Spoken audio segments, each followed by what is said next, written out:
अगर तुम में हिम्मत हो कि 1000 लोग तुम्हारे पीछे खड़े हों, तो तुम सिर्फ एक ही जंग जीत पाओगे। अगर 1000 लोगों ने हिम्मत जुटा ली कि तुम उनके सामने खड़े हो, तो पूरी दुनिया जीत जाओगे।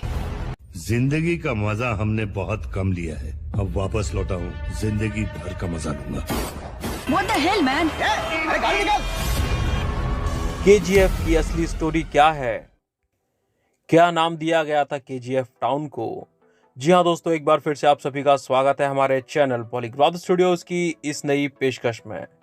तो दोस्तों, ये केजीएफ का तीसरा पार्ट है जहां पर हम आपको केजीएफ की असली कहानी बताने जा रहे हैं। तो चलिए शुरू करते हैं। तो कल की कहानी की एंडिंग ये हुई थी कि एक टाइम पर केजीएफ पूरी तरह से इलेक्ट्रिफाइड हो गया था, और इतना ही नहीं, माइनिंग मशीनों को मिट्टी छानने के लिए जिस पानी की जरूरत पड़ती थी, उस जरूरत को पूरा करने के लिए केजीएफ के बैतमंगला टाउन के अंदर एक बहुत बड़ी आर्टिफिशियल झील भी बनाई गई थी। ये सभी जरूरतें पूरा करते करते साल 1902 आ गया था, और अब केजीएफ माइन भारत का अकेला ही 95% से ज्यादा सोना प्रोड्यूस करने लगा था। प्रोडक्शन बढ़ने के साथ ही इस इलाके की तरक्की भी काफी हो गई थी। इस माइन के अंदर जो ब्रिटिश ऑफिसर्स बड़े ओहदे पर काम करते थे, उन्होंने अपने रहने के लिए यहाँ पर घर बनवाने शुरू कर दिए थे, और इस तरह देखते ही देखते ये इलाका एक बड़े शहर में तब्दील हो गया। और यहाँ पर उस टाइम के बड़े बड़े पक्के मकान, हॉस्पिटल, क्लब हाउस और भी बहुत सारी चीजें बनाई गईं।